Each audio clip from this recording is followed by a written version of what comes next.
Alors Médéric, on est à nouveau ensemble pour continuer à dérouler l'actualité de Callaway en 2022, les nouveaux produits. Tu as un nouveau driver à nous présenter. Alors on sait qu'il y en a plusieurs, on a vu dans un précédent sujet que tu nous as parlé de 4 produits, mais là c'est le deuxième qu'on va voir ensemble. Peux-tu nous expliquer ce produit, nous le présenter? Merci Laurent. Donc effectivement, la gamme Rogue ST, qui comme tu l'as dit se décline en 4 têtes. On a déjà vu la version Max D.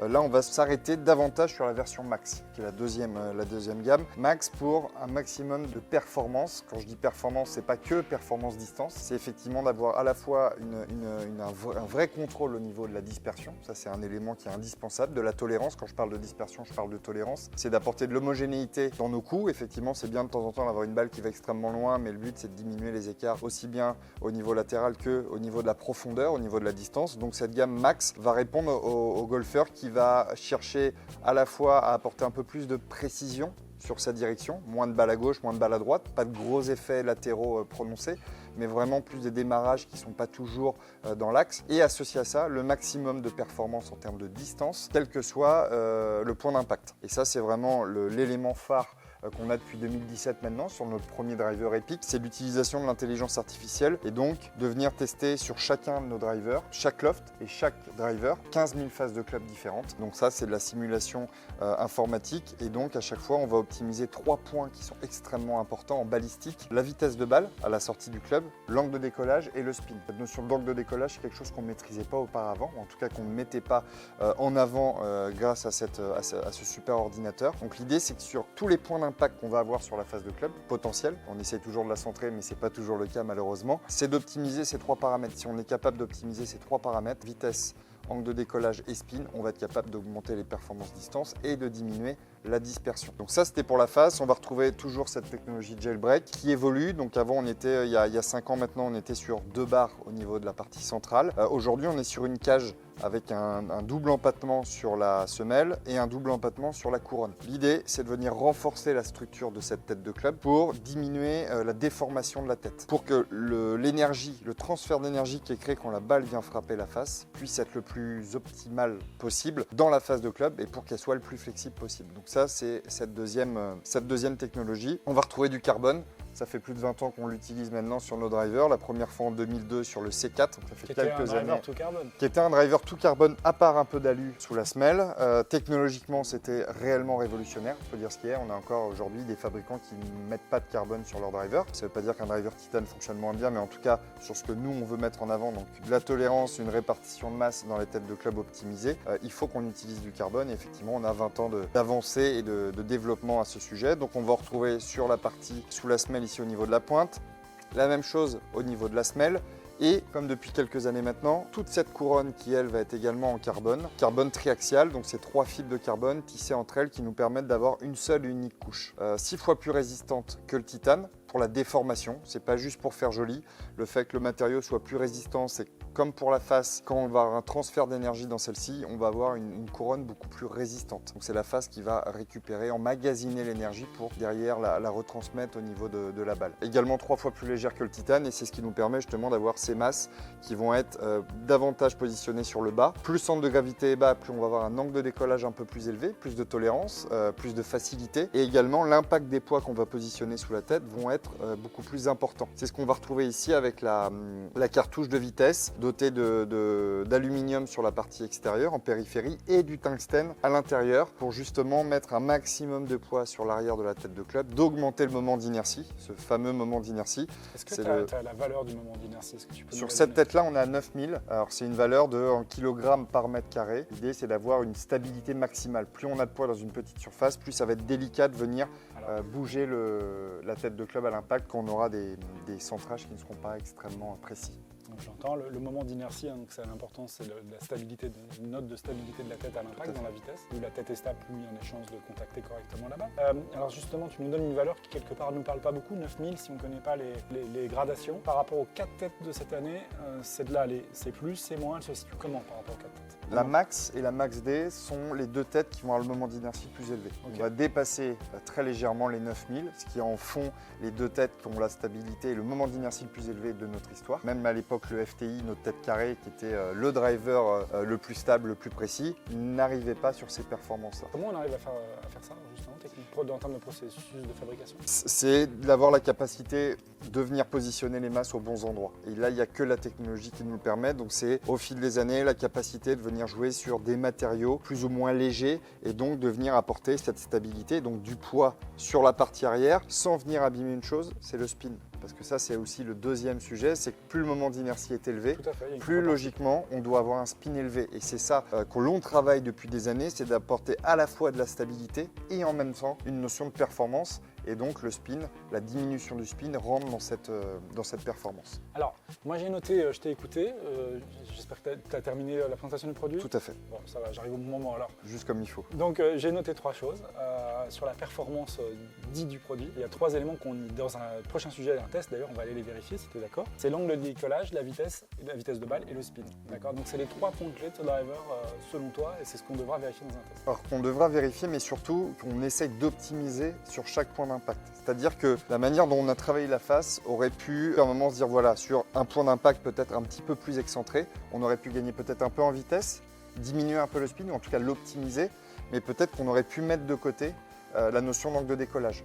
Donc c'est vraiment l'optimisation en même temps de ces 3 points. Complètement. Donc ça c'est intéressant. Puis après je vais être un peu taquin, je t'ai entendu parler de beaucoup de carbone, je t'ai aussi entendu faire référence au C4 qui a été le premier driver carbone de l'histoire, qui n'a pas été le plus grand succès commercial de l'histoire de Callaway. Non, Ouais, parce faut être, qu'effectivement, et je reparlais récemment avec des consommateurs qui l'ont eu, c'était pas un problème de performance. Parce que n'empêche, c'est le son qui était extrêmement étonnant par rapport aux années du bois, du persimmon et du titane. Et j'en profite juste, Laurent, une petite aparté sur ça. Dans cette conception de driver avec l'intelligence artificielle, on intègre maintenant une notion acoustique. On demande d'avoir une fréquence acoustique bien spécifique qui diffère d'un driver à l'autre. Parce qu'effectivement, un triple diamond LS destiné aux meilleurs joueurs du tour va avoir un son différent quand on vient taper la balle à 120 miles à l'heure. Et inversement, un max qui lui peut aussi varier entre 80 et 100 miles à l'heure. Donc voilà, pour répondre à chaque fois à ce que c'est une bonne précision pour avoir visité vos bureaux d'études aux États-Unis à Carlsbad, Callaway, TaylorMade et Titleist et Cobra. Voilà, la plupart des marques, vous travaillez beaucoup sur le son. Et vous avez des ingénieurs spécialisés que sur ça. Tout à fait. Et vous travaillez beaucoup sur le son parce que c'est un des arguments commerciaux, l'un des plus importants. Les clients sont très sensibles à cette question du son. En fait. Surtout l'habitude de jouer du titane depuis des années. Il y a un son qui est extrêmement vendeur, si on peut dire ça comme ça. Pas dans le sens commercial du terme, mais au niveau sensation. On a une sensation que la balle sortait extrêmement vite du club et c'est ce qui manquait sur C4, c'est que la balle sortait vite. On n'avait pas tous ces trackman, on n'avait pas la possibilité de comparer, mais là, le son faisait que ah non, ça me plaît pas.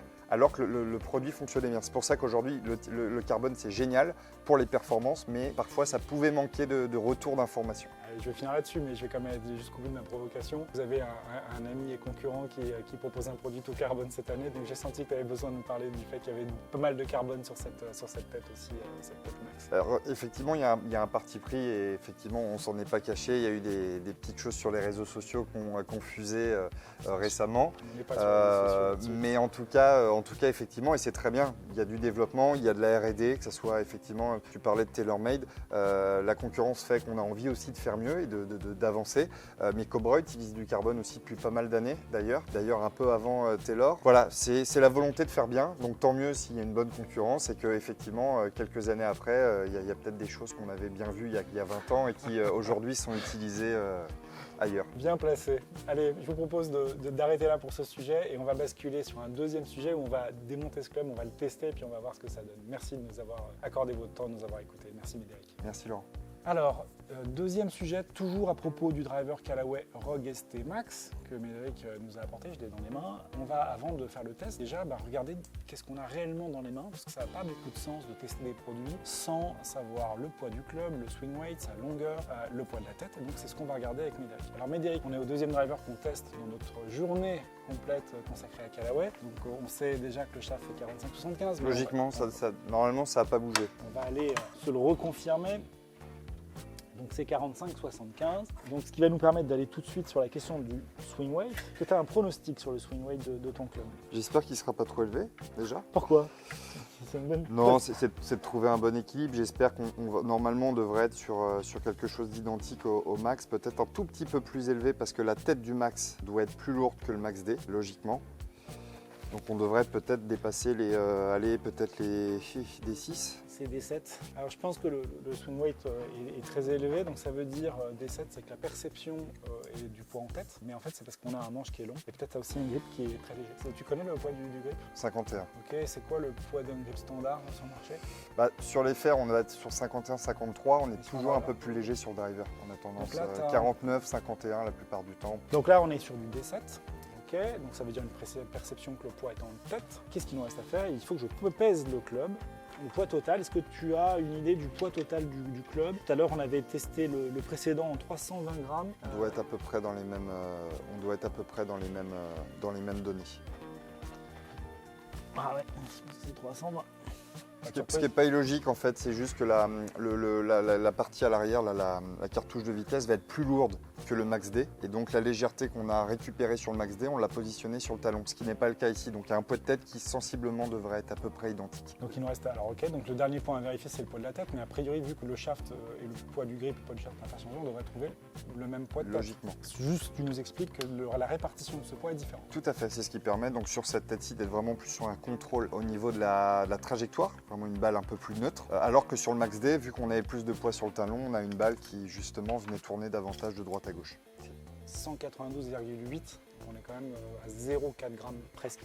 Ah, attends, 193, c'est 193, j'ai légèrement bougé la tête, donc il y a 0,6 grammes de plus que la précédente, si je ne dis pas de bêtises. Donc 193 grammes, bon, enfin c'est pratiquement rien. C'est pas grand chose, sur le poids total de la tête, ça reste quand même assez...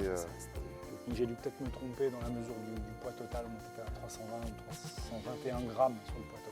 Possiblement 1 gramme, mais là avec l'outil de mesure que j'ai, je peux pas descendre à 1 gramme près. Ok, on a un D7 45 75. Ok, ben voilà, là on sait ce qu'on teste. On a toujours, je vais te laisser nous le redire, un Mitsubishi Tensei. Tout à fait, la nouvelle version, la V-Blue en 75 stiff, toujours dotée de la technologie, de la finition et l'assemblage des fibres avec la vapeur d'aluminium qui apporte une plus grande stabilité tout en gardant un poids de shaft qui reste raisonnable. Si on mettait de la colle, on aurait un produit qui serait un peu moins performant dans le temps et surtout qui aurait tendance à être un peu plus lourd. Est-ce que tu connais le flex code de ce produit? Est-ce que tu connais la rigidité? Du tout. Il a l'air quand même particulièrement rigide sur ces parties-là. Il a l'air très rigide sur le butt et un tout petit peu moins en type, mais encore qu'il a l'air bien rigide. Sur le Blue, on est sur un point de flexion médian, alors que sur la version White, on est sur un point de flexion un tout petit peu plus haut. Donc logiquement, on est sur quelque chose d'assez intermédiaire. Il ne me reste plus qu'à le tester, puis ensuite on va commenter ensemble les chiffres. Super.